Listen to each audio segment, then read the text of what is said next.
मध्य प्रदेश में कांग्रेस की कमलनाथ सरकार पर फिर संकट गहरा गया है। 20 मंत्रियों ने मुख्यमंत्री को अपना इस्तीफा सौंप दिया है। सभी इस्तीफे स्वीकार किए गए हैं। सूत्रों के हवाले से खबर बीजेपी में शामिल हो सकते हैं ज्योतिरादित्य सिंधिया। बेंगलुरु में सिंधिया समर्थक 20 विधायक और 6 मंत्री भी शामिल हैं। मुख्यमंत्री कमलनाथ ने दिल्ली में कांग्रेस अध्यक्ष सोनिया गांधी से मुलाकात की है। कमलनाथ ने कांग्रेस में कलह से इनकार किया है। सीएम कमलनाथ ने सोमवार देर शाम भोपाल पहुंचकर सीएम हाउस में कांग्रेस नेताओं के साथ बैठक की है। निर्दलीय विधायक सुरेंद्र सिंह ने मध्य प्रदेश में कैबिनेट विस्तार का दावा किया है। ज्योतिरादित्य सिंधिया की बीजेपी में जाने की चर्चा तेज। सूत्रों के मुताबिक ज्योतिरादित्य सिंधिया को मिला राज्यसभा सीट और केंद्र सरकार में कैबिनेट मंत्री बनाने का ऑफर। सिंधिया दिल्ली में मौजूद। सिंधिया खेमे के 20 विधायक कर्नाटक में मौजूद।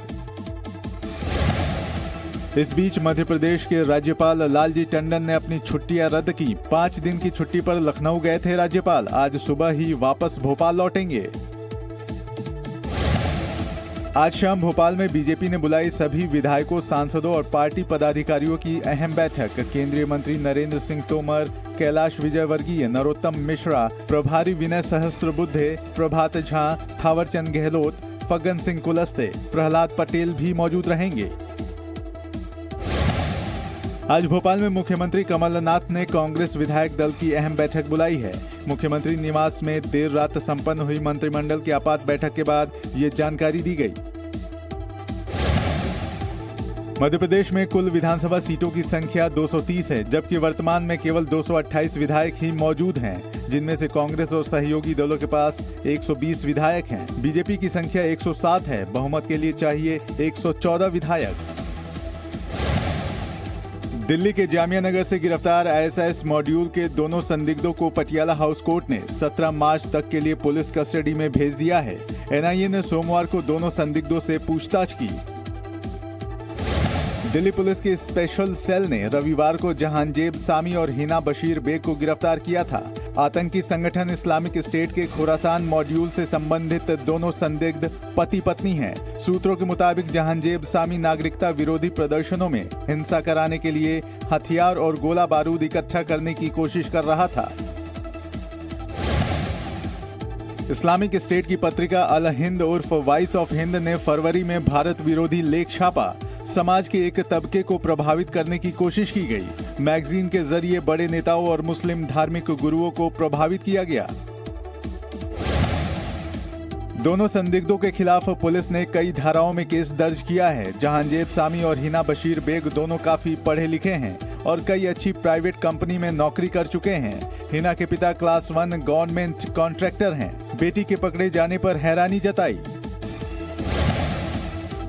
दिल्ली पुलिस के स्पेशल सेल ने पीएफआई के दिल्ली चीफ दानिश अली को गिरफ्तार किया है, जिसे कोर्ट ने 4 दिन की पुलिस कस्टडी में भेज दिया है।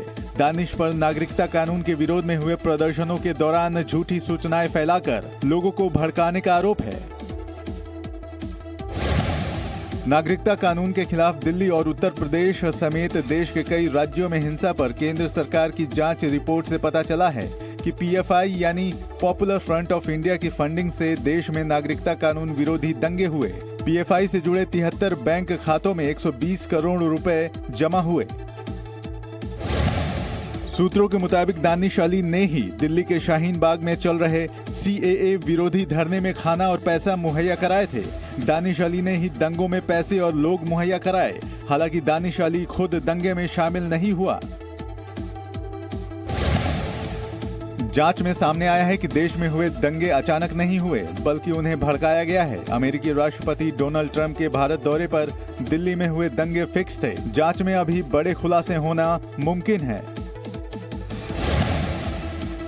दिल्ली हिंसा मामले में आम आदमी पार्टी के निलंबित पार्षद ताहिर हुसैन के भाई शाह आलम को दिल्ली पुलिस ने गिरफ्तार किया है।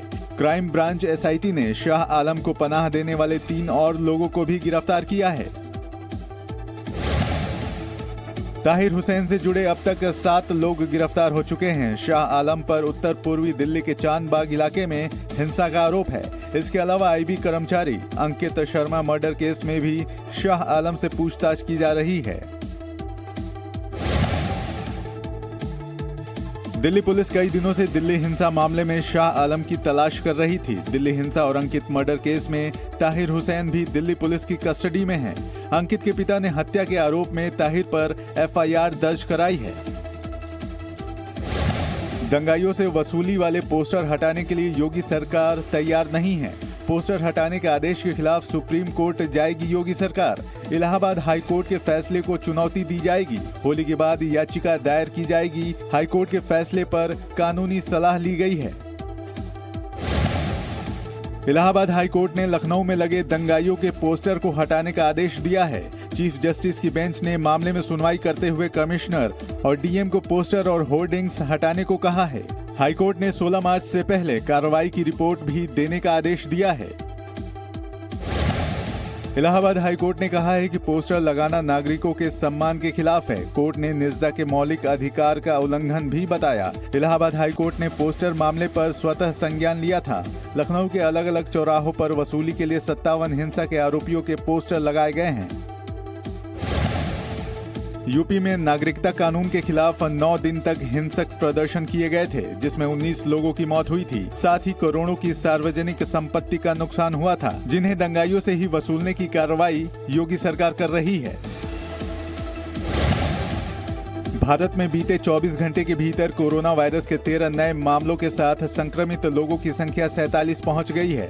बेंगलुरु में अमेरिका से लौटे एक व्यक्ति में कोरोना वायरस पॉजिटिव मिला है। कर्नाटक में पहला कोरोना पॉजिटिव केस पाया गया है। कोरोना से लड़ने की तैयारियों को लेकर सोमवार को केंद्रीय स्वास्थ्य मंत्री डॉक्टर हर्षवर्धन ने दिल्ली के मुख्यमंत्री अरविंद केजरीवाल और उपराज्यपाल अनिल बैजल के साथ समीक्षा बैठक की। सरकार ने सतर्कता बरतते हुए दिल्ली के 25 अस्पतालों को अलर्ट पर रखा है। दिल्ली में डीटीसी की बसों को हर दिन सैनिटाइज किया जा रहा है। निर्भया गैंगरेप केस के 4 दोषियों में से एक विनय शर्मा ने फांसी की सजा को उम्र कैद में बदलने की मांग की है। इस संबंध में दोषी के वकील ने दिल्ली के उपराज्यपाल अनिल बैजल के सामने अर्जी दाखिल की है।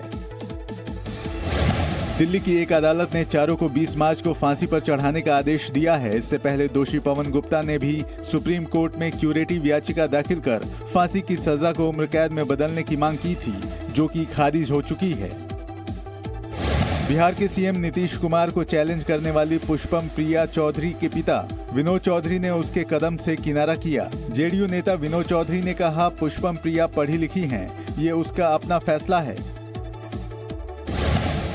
पार्टी बनाते ही पुष्पम प्रिया चौधरी ने अखबारों में दिया विज्ञापन, खुद को बिहार का मुख्यमंत्री उम्मीदवार घोषित किया। पार्टी का नाम रखा प्लूरल्स, लिखा love Bihar hate politics.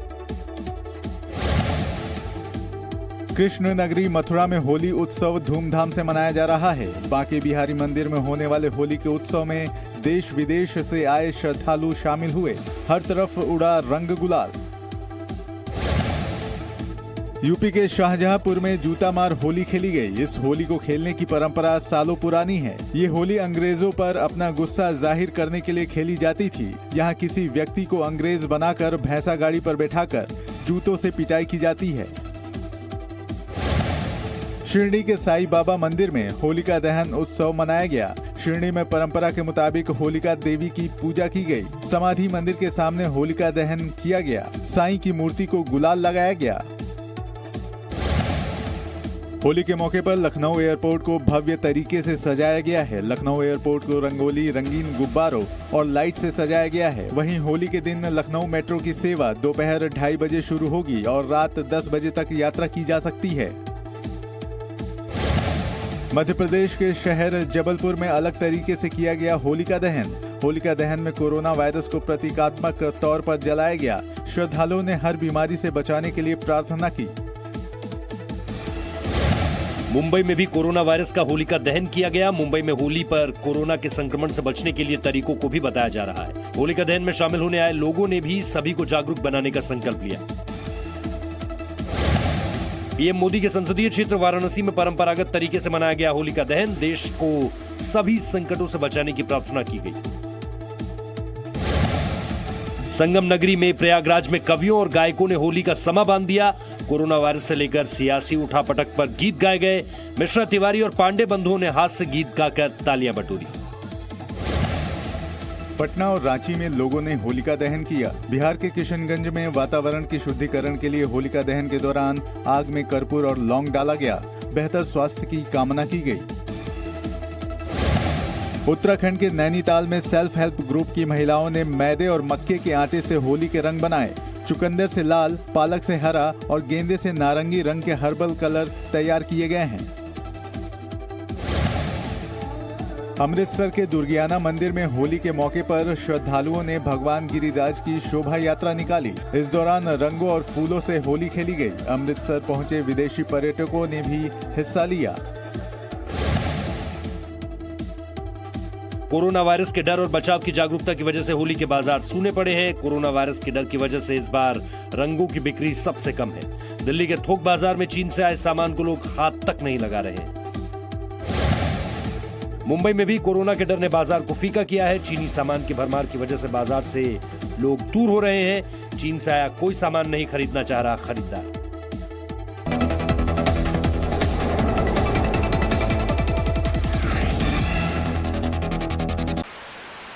No signal, no worry. Presenting Z News app with live TV, latest updates and expert opinion. Available on Google Play and App Store. Download it now.